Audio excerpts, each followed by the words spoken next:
Esto es Coinonía en Sintonía. Somos más que un programa de radio. Entérate de las noticias católicas en el mundo. Cápsulas de interés general. Entrevistas, análisis de temas actuales que un programa de radio. Somos Coinonía en Sintonía. Comenzamos.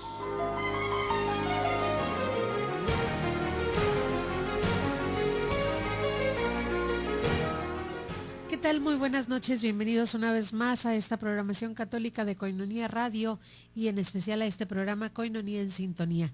Yo soy Lulu Calzada, parte del equipo de Coinonía Radio. Les doy la bienvenida en este día viernes de la octava de Pascua, ya casi concluyendo la semana, acercándonos a un tiempo de descanso como es el fin de semana y también acercándonos al Día del Señor, día domingo, y pues estamos muy contentos de poder recibirles, sabiendo que en este programa vamos a poder escuchar muchas noticias a nivel nacional, regional e internacional también.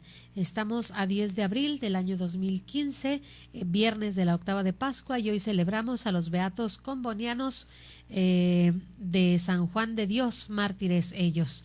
También tenemos para ustedes que compartir las intenciones del Santo Padre para este mes de abril.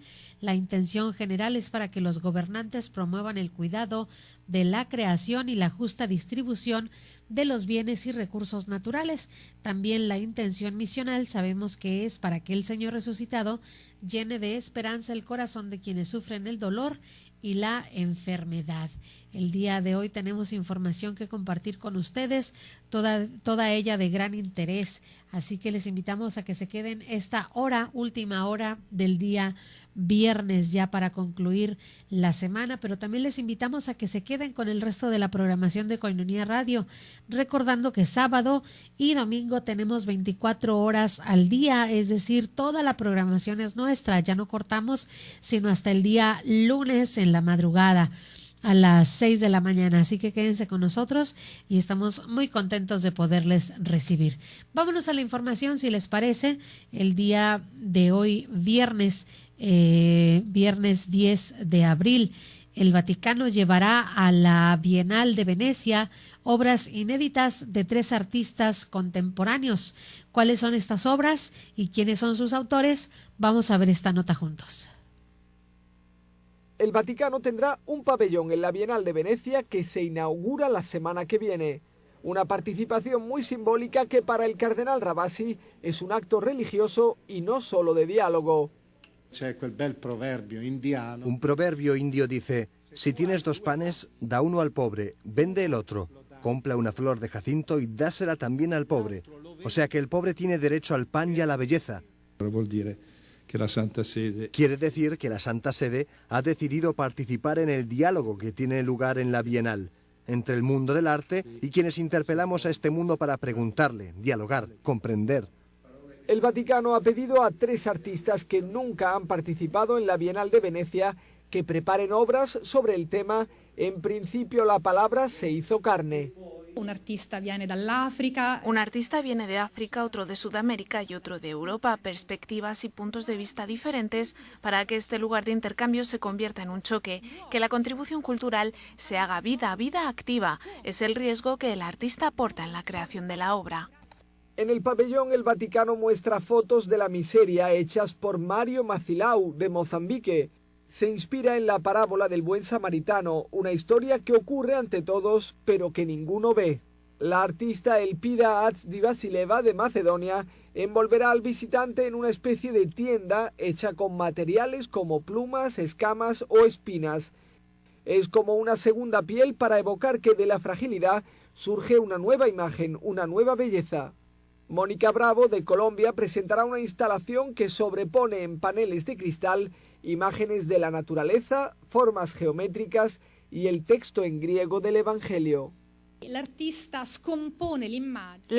descompone imágenes generando un movimiento y llamando al visitante a entrar en este mundo en el que los 2 principios esenciales del conocimiento, imagen y palabra, se encuentran en el mismo espacio. El pabellón del Vaticano se inaugurará el 5 de mayo y podrá visitarse hasta el 22 de noviembre. Ha costado 400.000 euros que han sido cubiertos por patrocinadores.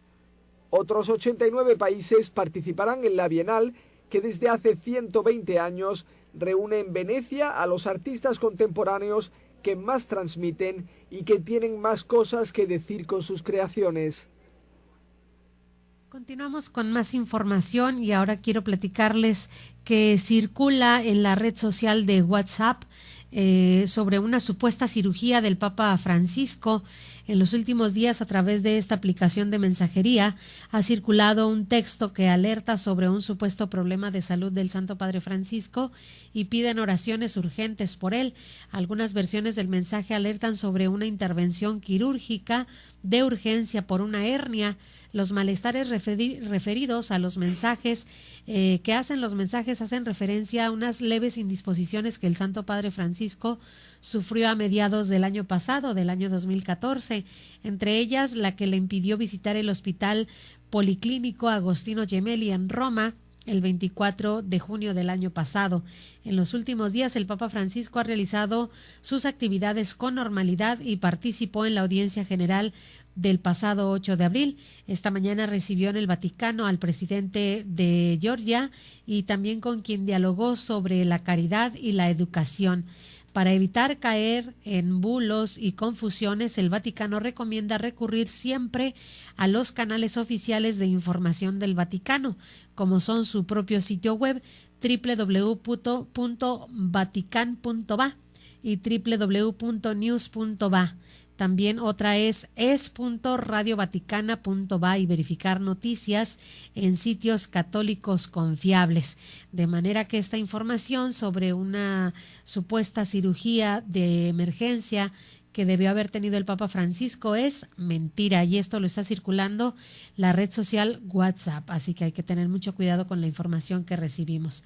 Vamos con más información. El sábado, pues el día de mañana, ya unas cuantas horas, porque ya en tiempo de Roma ya es de mañana del día 11, sábado 11 del año 2015, así que en unas cuantas horas, es del sábado, el Papa entregará la bula del Jubileo de la Misericordia, recordando que él es quien está haciendo el llamado pues a este año jubilar sobre la misericordia. Vamos a ver qué día es la fecha en la cual iniciará y concluirá este año jubilar de la misericordia. Vamos a ver la nota. El sábado a las 5:30 se convocará oficial y solemnemente el año jubilar de la misericordia. Comenzará el 8 de diciembre de este año y concluirá el 20 de noviembre de 2016. El Papa entregará la bula ante la Puerta Santa de la Basílica de San Pedro y se leerán algunos de sus fragmentos. Si se trata de un documento papal de particular solemnidad, se elige la bula. Su contenido es variado. Puede ser con ocasión de grandes eventos, por el nombramiento de un obispo, la creación de una diócesis, una constitución apostólica o una excomunión.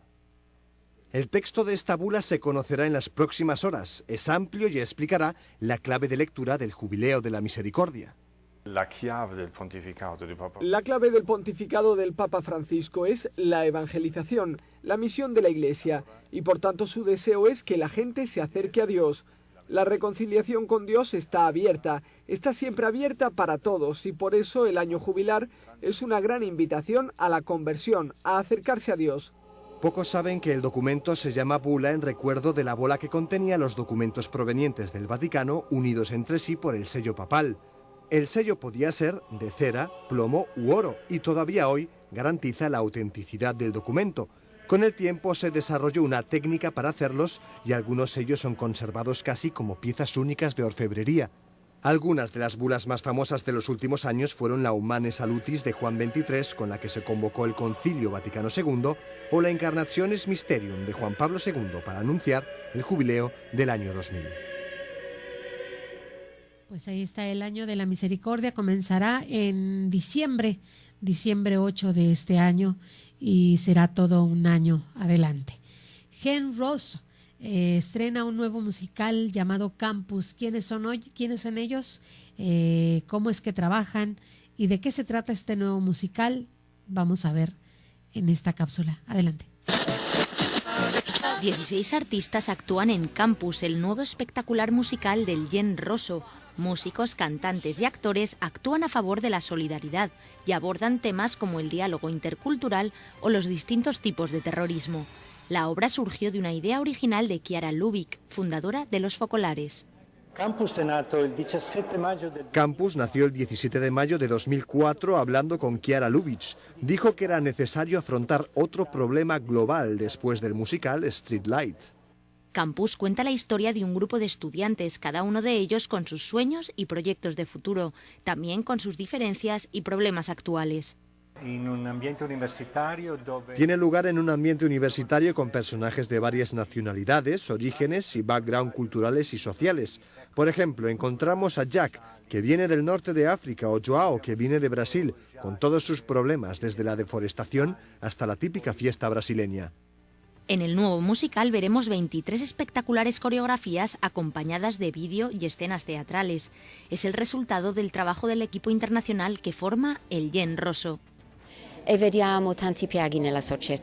Vemos tantas heridas en la sociedad, tantos tipos de terrorismo, y con este espectáculo lo que queremos es afrontar este problema, dando a entender que queremos construir un mundo distinto, con más igualdad y fraternidad, porque somos conscientes de este problema. El grupo nació en 1966 y se llama Gen Rosso por una curiosa historia. Gen es Generación Nueva, el grupo de jóvenes de Los Focolares. Chiara Lubich les regaló una guitarra y una batería roja, rosa en italiano. Unieron las palabras y nació Gen Rosso.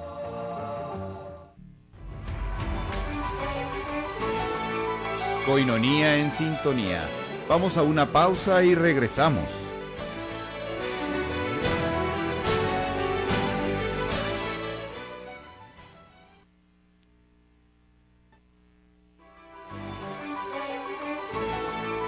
Somos más que un programa de radio. Somos Koinonía en sintonía. Continuamos. Y estamos de regreso con más aquí en Koinonía en sintonía, y el día de hoy, como les decía, estamos en el día viernes de la octava de Pascua, 8 días en los que nos dedicamos a hacer todavía más grande nuestro gozo y nuestro agradecimiento a Jesucristo por la resurrección, puesto que con Él hemos sido resucitados también nosotros. En estos 8 días, en esta octava de Pascua, o la Pascueta, como es conocida en Italia, pues todavía, por ejemplo, quienes asisten a misa diaria se darán cuenta que se hace, por una parte, el rezo del credo, que normalmente en misas ordinarias de entre semana no se hace, y también se hace el canto del Gloria, que también en ordinario no rezamos sino cantamos. Así que en estos 8 días todavía se ven estos dos elementos que siguen dando pues la intención de que la misa es solemne, es gloriosa por la resurrección de Jesucristo. En este viernes de la octava de Pascua, el Evangelio está tomado de Juan, capítulo 21, versículos del 1 al 14, y pues bueno, también para aquellos que ya asistieron a misa, habrán escuchado la catequesis, la homilía que se impartió en las diferentes parroquias sobre este Evangelio de Juan, y habla sobre la unción del Espíritu Santo. Los bautizados en Cristo y habiéndonos revestido de Cristo, hemos recibido una condición semejante a la del Hijo de Dios, pues Dios, que nos predestinó a la adopción de hijos suyos, nos hizo conformes al cuerpo glorioso de Cristo. Por esto, hechos partícipes de Cristo, que significa ungido, no sin razón somos llamados también nosotros ungidos. Y refiriéndose a nosotros, dijo el Señor: no toquen a mis ungidos. Es decir, pues una predilección que también tiene Dios evidentemente por sus hijos consagrados, por nuestros sacerdotes. Fuiste hecho Cristo o ungido cuando recibiste el signo del Espíritu Santo. Todo se realizó en ti en imagen, ya que eres imagen de Cristo. Él, en efecto, al ser bautizado en el río Jordán, salió del agua, después de haberle comunicado a ella el fragante impulso de la divinidad, y entonces bajó sobre él el Espíritu Santo en persona y se posó sobre él como sobre su semejante. Es decir, se hicieron uno, se comunicaron de tal manera que se hicieron uno mismo. La tercera persona de la Trinidad, que es el Espíritu Santo, con la segunda persona, que es Cristo mismo. De manera similar nosotros, después de que estuvimos en la piscina bautismal, recibimos el crisma, que es símbolo del Espíritu Santo con el que fue ungido Cristo, respecto a lo cual Isaías, en una profecía relativa a sí mismo, pero en cuanto a que representaba al Señor, dice: el Espíritu del Señor está sobre mí, porque el Señor me ha ungido, me ha enviado para dar la buena noticia a los pobres. Cristo no fue ungido por los hombres con aceite o ungüento material, sino que el Padre, al señalarlo como Salvador de todo el mundo, lo ungió con el mismo Espíritu Santo. Como dice Pedro, Dios ungió a Jesús de Nazaret con poder del Espíritu Santo. Y en los Salmos de David hallamos estas palabras: tu trono, oh Dios, permanece para siempre. Centro de rectitud es tu cetro real. Has amado la justicia y odiado la impiedad. Por eso el Señor tu Dios te ha ungido con aceite de júbilo entre todos tus compañeros. El Señor fue ungido con un aceite de júbilo espiritual, esto es, con el Espíritu Santo, el cual es llamado aceite de júbilo porque Él es el autor del júbilo, precisamente de la alegría, del gozo. Pero nosotros, al ser ungidos materialmente, hemos sido hechos partícipes de la naturaleza de Cristo. Así que, bueno, pues agradezcamos a Dios también este don que nos ha permitido de ser hijos en el Hijo y por lo tanto tener la posibilidad de recibir al Espíritu Santo a través de este bellísimo sacramento que es el bautismo por una parte y parte inicial, y después por la confirmación. Vamos con más información. Ahora seguimos todavía en esta alegría de la resurrección del Señor y vamos a ver esta cápsula que habla precisamente de este acontecimiento, de este hecho histórico y de este hecho que para la Iglesia se convierte en el centro de su vida y la razón de su fe y la razón del poder profetizar y evangelizar, que es que Jesús está vivo y creemos en su resurrección. Vamos a escuchar esta cápsula.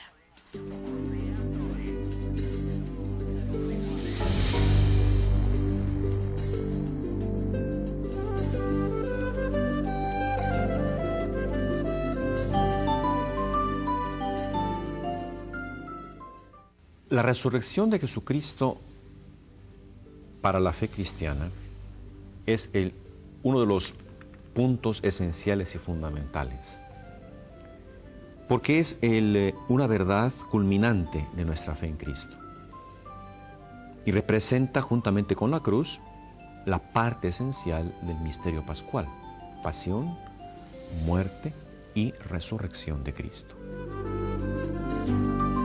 San Pablo nos dirá que si Cristo no ha resucitado, vana es nuestra fe. Es decir, nuestra fe es una mentira. El cristianismo es una farsa. Ahora bien, ¿por qué esa importancia de la resurrección?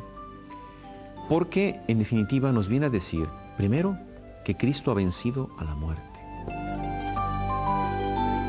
que es el gran enigma de la vida humana. ¿Qué hay después de la muerte? No sabemos. Sin embargo, Cristo nos vino a enseñar qué hay. Nos vino a enseñar que hay una trascendencia. Nos vino a enseñar que hay la vida auténtica. Nos vino a enseñar que la muerte no es el final de la historia del hombre, sino que estamos creados para la eternidad.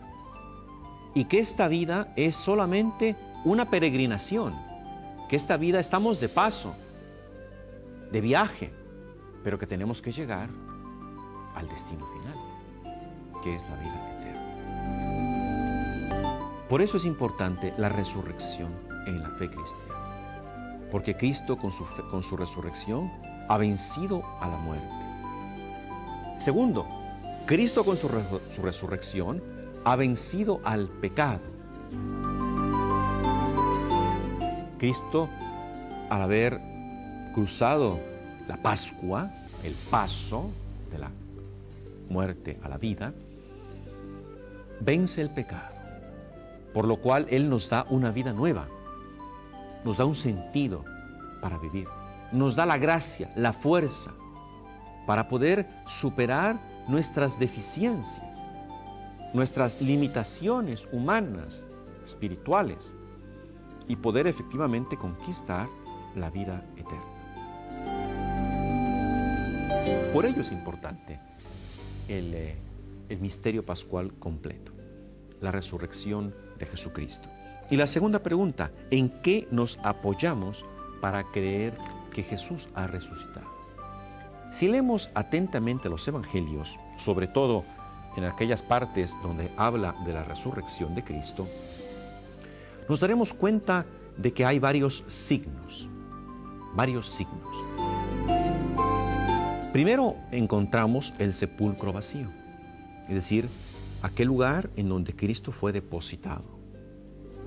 Llegaron las mujeres por la mañana, María Magdalena y la otra María, y se dieron cuenta de que no estaba Jesús, el sepulcro vacío.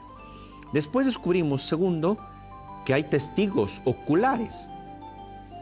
Es decir, está María, que es la primera que descubre a Cristo. Pero están también los apóstoles, que han visto a Jesús, que lo vieron en vida humana y lo vieron también después en su cuerpo glorioso. Hay testimonios de personas.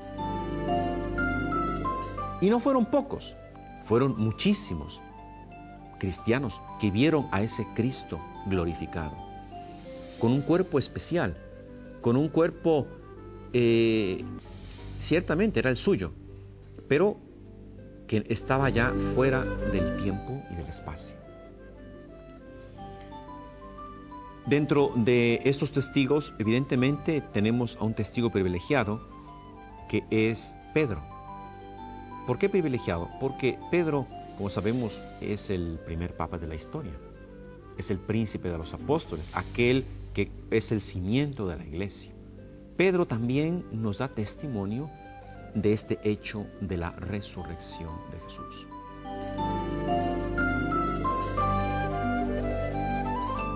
Entonces, tenemos ahí signos, tenemos ahí personas que han visto, que atestiguan, que dan fe de que efectivamente la resurrección no es un mito, no es un cuento, no es producto de la imaginación un poquito alterada, digamos así, de los apóstoles, porque algunos dicen que, claro, la comunidad de la primera iglesia pues estaba un poco alterada y resucitó a Jesús de una forma espiritual, porque lo querían ver, porque no podían vivir sin Jesús. Entonces inventaron la resurrección. No.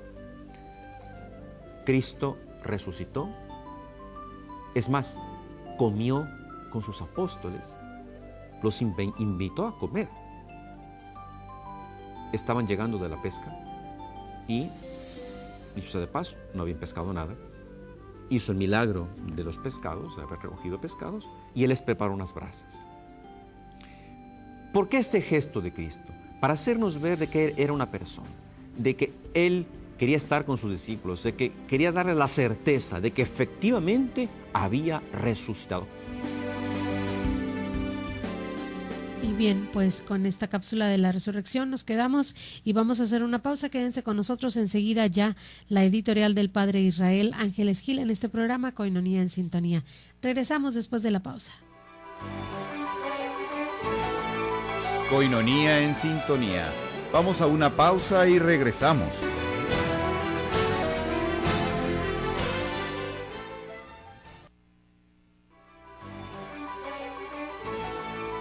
Somos más que un programa de radio. Somos Coinonía en Sintonía. Continuamos.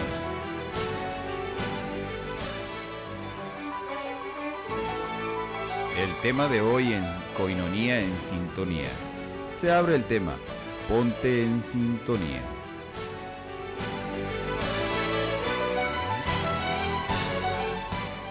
Una excelente noche, queridos hermanos y hermanas. Gracias por estar con nosotros en Koinonia en Sintonía. Agradezco a nuestra productora y compañera Lulú Calzada y a todo el equipo que hace posible esta transmisión.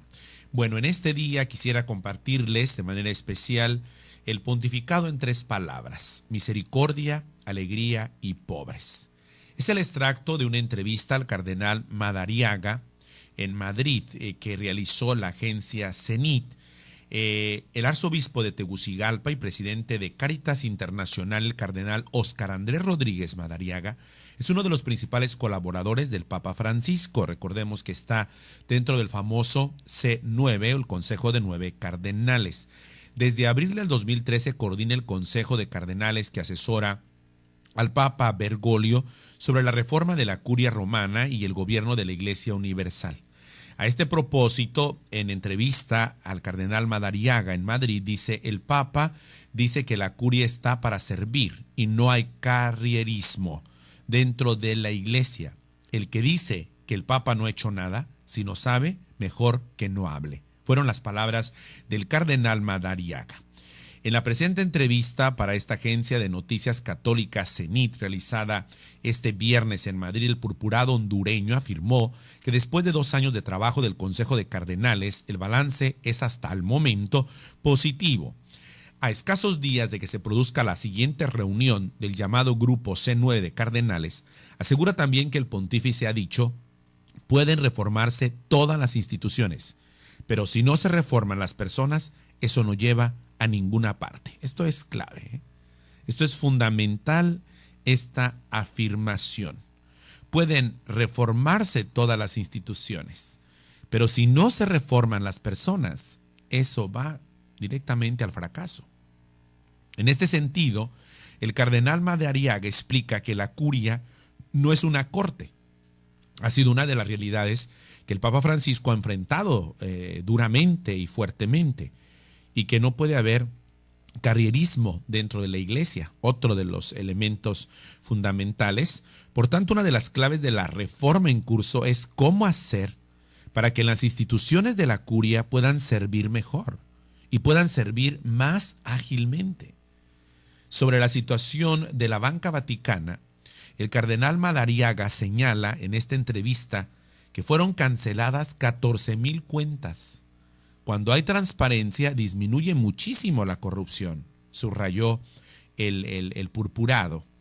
El Santo Padre, dice, reconoce, estaba sumamente preocupado por escándalos que tenían que ver con la economía. Por otra parte, el actual presidente de la Cáritas Internacional, el cardenal Andrés Rodríguez Madariaga, lamenta que hay un mito de las grandes riquezas del Vaticano, que es un mito realmente, pero indica con énfasis el presupuesto de todo el Estado del Vaticano no le llega ni a los tobillos a la arquidiócesis de Colonia, por ejemplo, ¿sí? A continuación, la agencia presenta este diálogo que tuvo el cardenal Andrés Rodríguez Madariaga con esta agencia de noticias al finalizar un desayuno informativo en el Foro de Nueva Economía. La primera pregunta es: ¿qué papel juega la Iglesia en la sociedad actual? Que le hacen al cardenal Rodríguez Madariaga.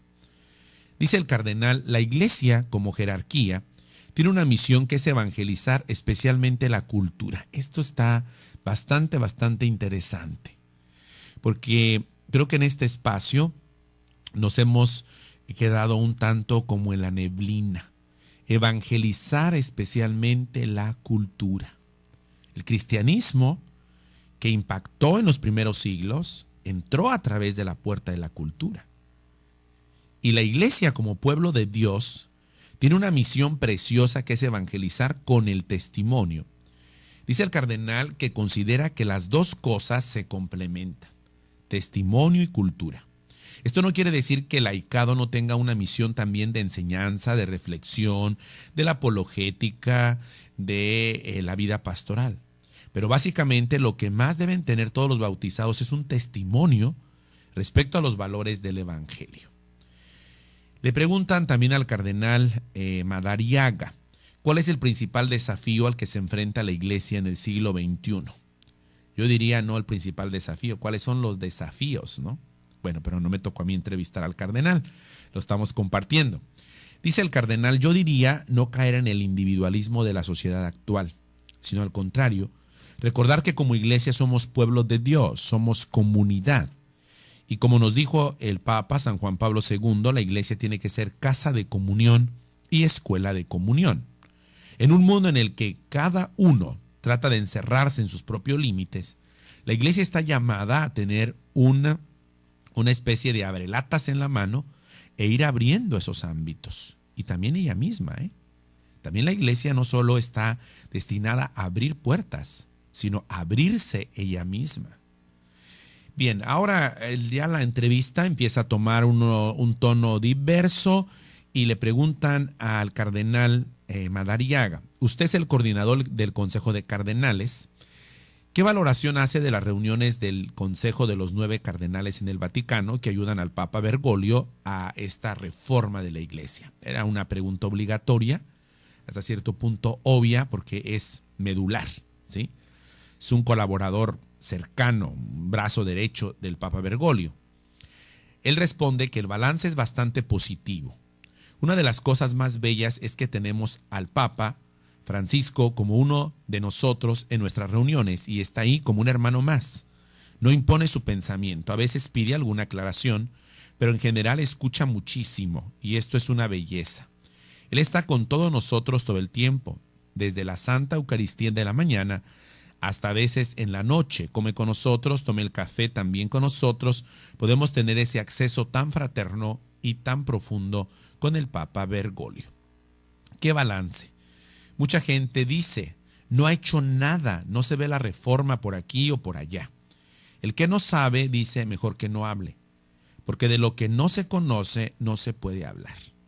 El Papa Bergoglio está sumamente preocupado por escándalos que tienen que ver por la economía y los ha afrontado. Entonces nos dijo, el primer paso tiene que ser el asunto económico y venga. Estableció antes de nuestra primera reunión 2 comisiones distintas, una sobre la administración del patrimonio de la sede apostólica y otra sobre el famoso caso del banco o de la banca vaticana. Y esas comisiones condujeron a entregar los materiales que estudiamos desde la primera reunión de octubre, en la reunión de diciembre del 2013 y en la reunión de febrero ya era clara la decisión. Había que crear una Secretaría de Economía, casi como un Ministerio de Finanzas dentro de la Iglesia. Esa fue creado por un motu propio y está funcionando hoy. El problema de la administración del patrimonio de la Santa Sede Apostólica, explica el cardenal Madariaga, ha sido constituido actualmente como las sesiones de un banco central en un estado, con todas las funciones, sobre todo la económica. Luego la banca vaticana también ha sido sometida a una reforma grande. No es un banco de por sí, sino que es una fundación, una especie de cooperativa. Bien, vamos por otra parte. ¿Qué hay de la reforma de la curia romana? Vamos a escuchar precisamente lo que dice el que es el presidente, el coordinador de esta mesa de trabajo, que es mano derecha del Papa Bergoglio. Estamos escuchando propiamente, reproduciendo la entrevista directa, ¿no? Dice, ¿qué hay de la reforma de la curia romana?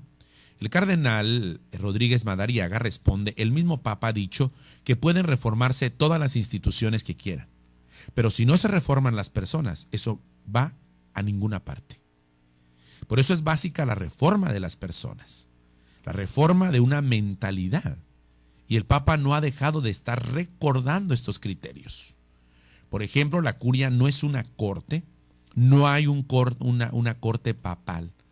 Quizá en el pasado hubo, cuando era considerado como un gobernante en un contexto histórico, en una mentalidad, en un ambiente. Pero hoy no es así.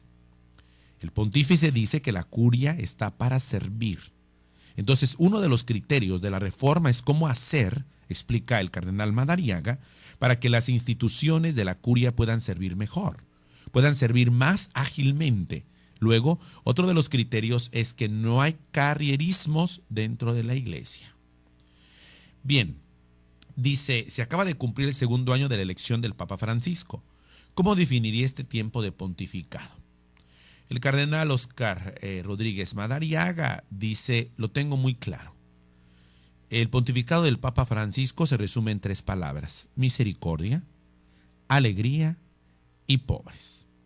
Es lo que dice el cardenal Óscar Andrés Rodríguez Madariaga. Y bueno, todavía faltan algunas preguntas, no hemos profundizado, se nos ha acabado el tiempo en esta noche. Gracias por estar con nosotros. Continúe todo este fin de semana acompañándonos durante esta noche, mañana sábado y desde luego el domingo. Gracias por estar con nosotros. Nos vemos la próxima semana. Coinonía en sintonía. Vamos a una pausa y regresamos.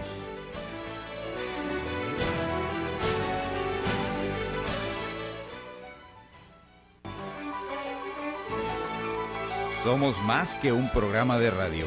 Somos Coinonía en sintonía. Continuamos. Ya estamos de regreso en este programa Coinonía en sintonía. Tenemos algunos anuncios que compartir con ustedes. El primero de ellos, vamos a tener un desayuno pro ayuda a Coinonía Radio. Va a estar de invitado el padre Israel Ángeles Gil. No tengan no pierdan más bien la oportunidad de adquirir sus boletos para poder asistir a este desayuno conferencia con el padre Israel Ángeles Gil este 18 de abril en La Escondida, costo por persona 120 pesos. Además, quiero anunciarles que el padre Israel va a hacer la grabación de un disco de reflexiones que también van a poder ustedes adquirir aquí en el desayuno. Así que no pierdan la oportunidad, adquieran sus boletos, llamen al 608-3652, 608-3652. Aquí en Coinonía Radio estamos para servirles y para apartar su boleto. 18 de abril en Restaurant La Escondida en punto de las 9 de la mañana. Cooperación por persona 120 pesos. También otra invitación que queremos hacerles, esta es para la semana siguiente del día 18 que va a ser el desayuno. El día 25 de abril va a ser la cena de gala de Coinonía Radio. Cena baile va a ser el 25 de abril a las 8 de la noche en Salón Jardines del Sol. Quienes fueron y participaron en esta convivencia del 15 de septiembre que hizo el padre Israel, bueno, es en el mismo lugar, nada más que es un lugar cerrado porque ya es tarde, es una cena baile, de manera que también va a haber pista para bailar, para escuchar música, en fin, va a estar un día muy ameno y pues esperamos su participación. El costo de este boleto es de 200 pesos y también pueden ustedes apartarlos aquí en Coinonía Radio, 608-3652. Cena baile pro ayuda a Coinonía Radio, sábado 25 de abril. Y vamos inmediatamente ahora a conocer al santoral para este día, a quien celebramos, a quien festejamos. Escuche usted junto conmigo el santoral para hoy. El santo es aquel que siendo humano como nosotros, se transforma con mayor perfección y por voluntad en imagen de Cristo. Este es el santoral de hoy.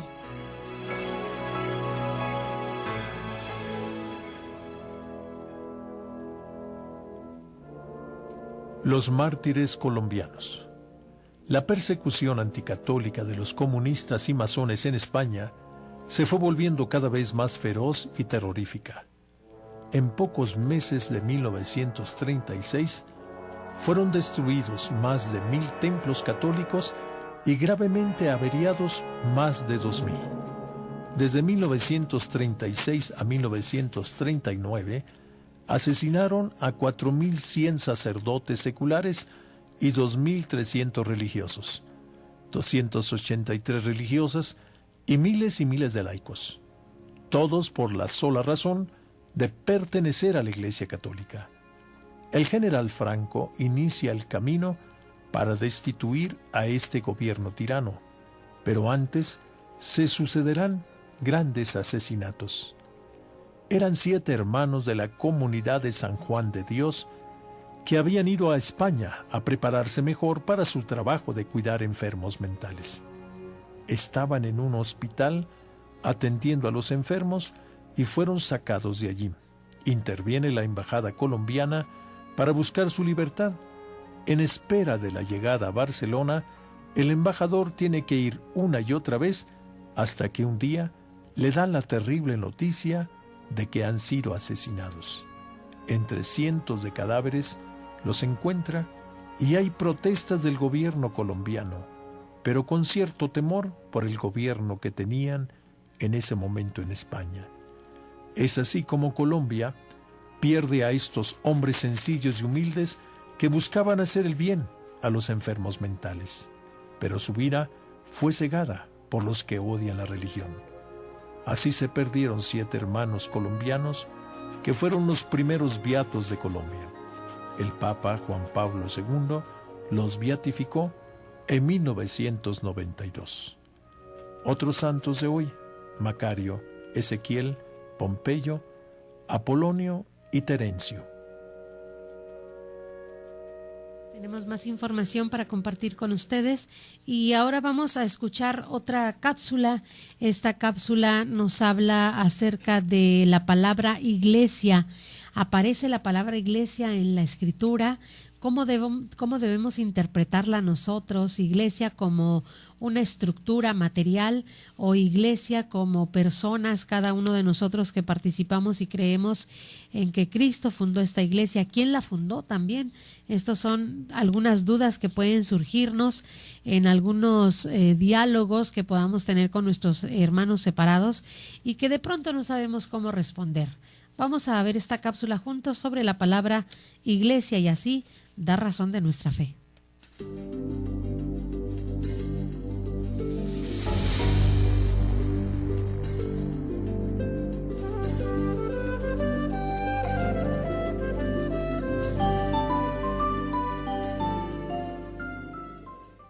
Comenzamos reflexionando a propósito de qué es la iglesia. Vamos a diferenciar, en primer lugar, la iglesia como templo, lugar físico, en el cual los cristianos se reúnen domingo a domingo para celebrar, adorar y estar con el Señor.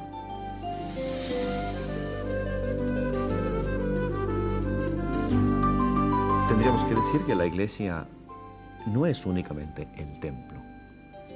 Sobre todo, la iglesia, tenemos que decirlo, es el pueblo de Dios, que está formado por el conjunto de todos los católicos del mundo entero. Es decir, la iglesia, lo más importante, no son los templos, sino que son las personas. Es esa gran familia a la cual Dios nos convoca, nos llama, nos invita a participar y en la cual somos realmente sus hijos, por la fe y por el bautismo.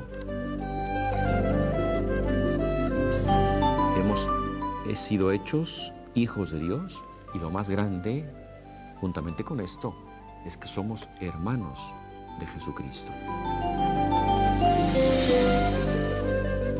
Por tanto, todos somos la iglesia. Cada bautizado, cada miembro, por más pequeño que sea, es parte de esta iglesia. Incluso la jerarquía, el mismo Papa, todos somos miembros de esta gran familia. En definitiva, somos los hijos de Dios y los hermanos de Jesucristo. Lo más importante por ello, entonces, es no confundir el templo con nuestra participación, que es la iglesia, cada uno de nosotros. También tendríamos que decir una cosa más, y es que por estar en vida de gracia, nosotros también somos de alguna manera templos del Espíritu Santo.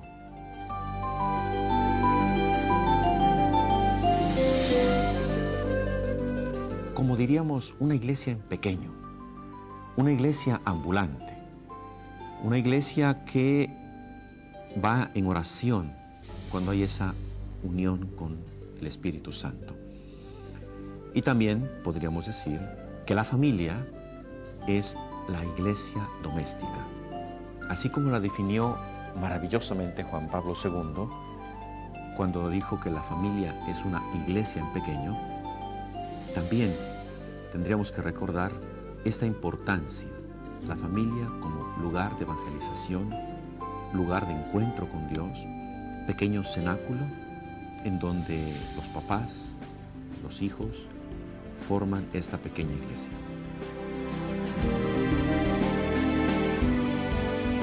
Ya estamos a punto de despedirnos, solamente nos resta agradecer la presencia de cada uno de ustedes que nos han sintonizado este día, recordándoles que continúen en la programación de Koinonia Radio. El día de hoy nosotros abrimos transmisiones en punto de las 6 de la tarde y se cerrarán las transmisiones hasta el día lunes a las 6 de la mañana, de manera que sábado y domingo tienen ustedes 24 horas para disfrutar de la programación católica de Koinonia Radio. Sean ustedes nuestros mejores promotores, promuévanos en sus casas, con sus familias, en sus escuelas, en sus oficinas también. De pronto encontramos algunas personas que escuchan música a través de sus reproductores a través de la web. Bueno, nosotros también estamos a través de la web en www.tjcatólico.com y tienen posibilidad de escuchar esta programación católica. Yo me despido, soy Lulú Calzada, parte del equipo de Koinonia Radio. Agradezco en los controles técnicos a José Cázares, gracias por estar con nosotros, y a todos ustedes la amabilidad de su presencia para este programa. Que tengan muy buena noche y buen inicio también del día. Yo les dejo, como es costumbre, con las efemérides para este día.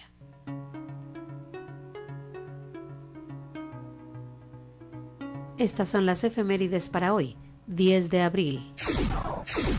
1827. Nace en Estados Unidos el escritor estadounidense Lewis, autor de Ben-Hur. 1919. En la localidad mexicana de Chinameca, en el estado de Morelos, es muerto a tiros durante una emboscada Emiliano Zapata, dirigente de los campesinos y los indígenas durante la revolución congregados bajo el grito de tierra y libertad. Las ideas revolucionarias de Zapata arraigarán tras su muerte y su movimiento para la reforma agraria, conocido como zapatismo, seguirá vigente durante mucho tiempo para una gran parte de la población mexicana. 1789. Nace en la Ciudad de México Doña Leona Vicario, heroína de la independencia de México. El santoral para hoy es Ezequiel, profeta; Miguel de los Santos, confesor. Estas fueron las efemérides para hoy, 10 de abril.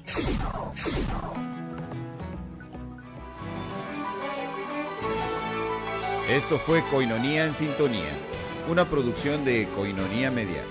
Ahora has quedado en sintonía con los eventos, noticias y reportes más interesantes de nuestra arquidiócesis de Tijuana. Contamos contigo en la siguiente emisión. Gracias por tu compañía. Somos más que un programa de radio.